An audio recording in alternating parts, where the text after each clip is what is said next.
Hello and welcome along to Aston Villa from the stands. Make sure you smash a like, get in the comment section about today's news, let me know your thoughts on these players, and of course, smash that subscribe button if you're new, because today we've got a big focus on a few things. There has been interest again in Jhon Duran, but this time from Spain, and Barcelona and Deco have been making themselves been heard to Jhon Duran. Oscar Mingueza, this situation here, another Spanish defender centre-back, can play also in either fullback position. Are Aston Villa going to prioritise him, or are they going to look elsewhere? We've also got a player looking like leaving in Gauci on loan, and he's going to be hopefully gaining some first-team experience. And finally, Donyell Malen, again, that seems like it is inevitable. I actually think this deal is very close to being done, and I wouldn't be surprised if we get somewhere this week with this. So that's the stories that we're going to focus on today. As always, get involved in the comments. Let me know your thoughts on this, and make sure you watch this video all the way through, as you don't miss any key points today. So let's get straight into the Jhon Duran situation. Now, first of all, on record, I want to say this. I believe this is a bit of a story that is just out there in terms of a bit of speculation, but absolutely is true. And I think that we're going to see this January window and into the summer. And the key word is interest or monitoring. Those are the key words that I want to say, because I think there are many clubs across Europe who will be monitoring Jhon Duran's situation at Aston Villa. But this one interests me because of the story about Deco, and I'm going to show it to you on the screen right now. And look, Deco for me is one of those that, has a big pull because of his name and who he was as a player. And now the way he works at Barcelona, he is going to be able to use that to his advantage. And it says here, at the end of 2024, Deco met with Jhon Duran's agent in Barcelona. Informal contact, nothing more. Barcelona are closely following his development. Now, again, it's just an informal conversation. It is something about being monitored by Barcelona. That is always the scary situation. What I do probably find the most worrying thing about all of this is that it's Jhon Duran's agent. And that's the key phrase.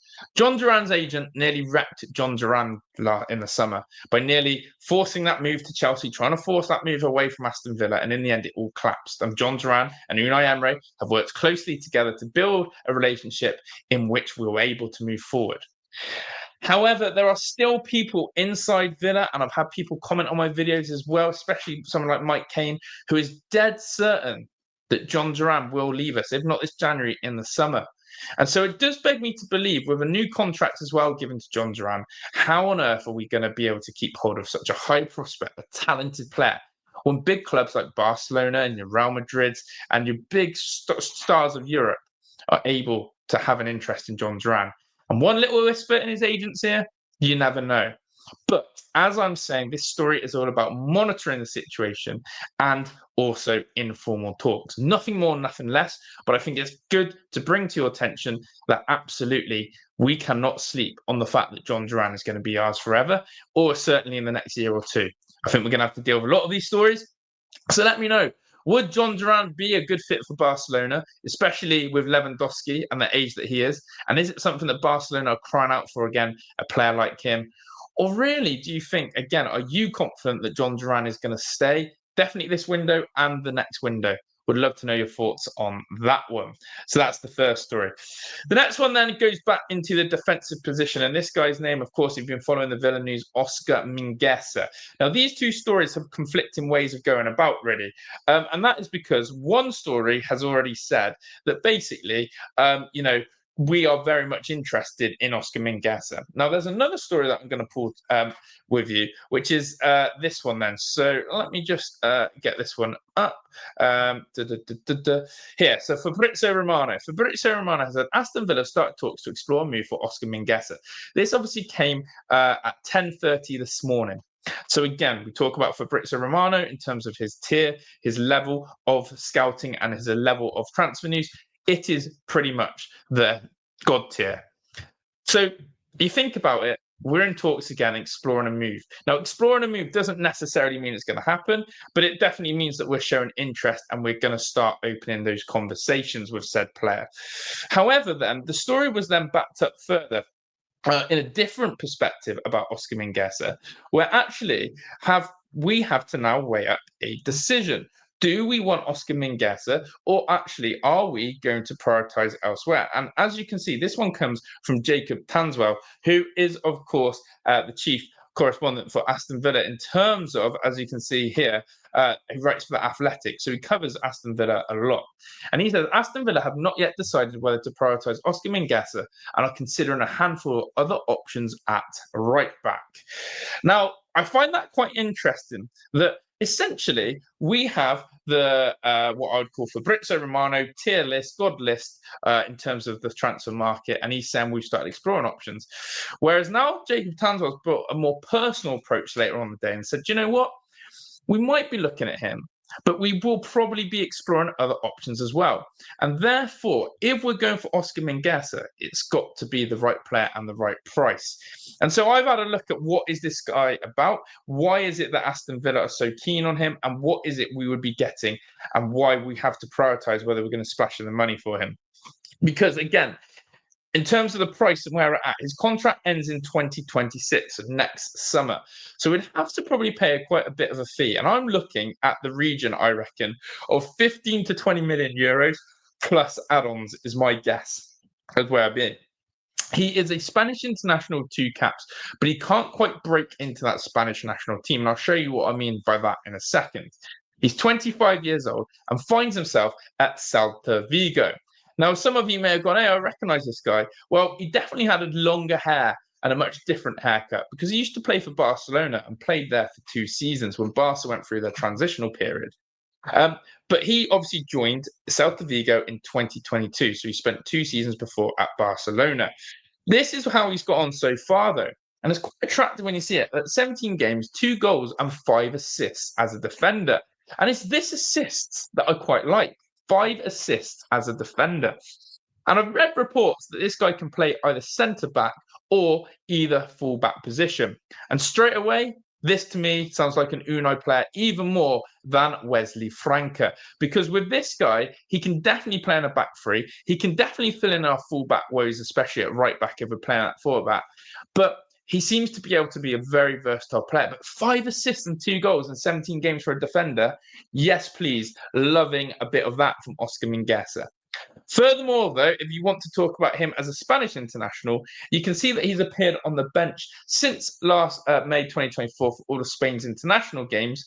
And his last appearance was actually back in November the 18th, where he did actually get 90 minutes against Switzerland.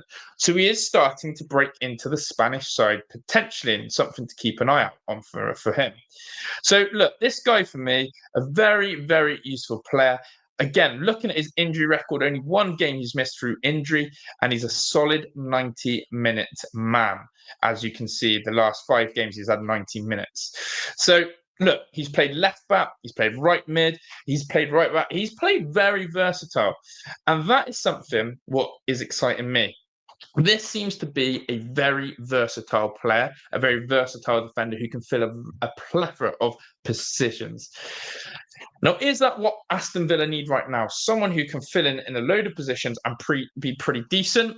Or are we actually looking for an out-and-out specialist defender? Is that what we need right now? An interesting for you to get in the comments. Is that what Aston Villa need? A specialist? Or do we need someone who can play in a outright position or a range of positions? Do let me know.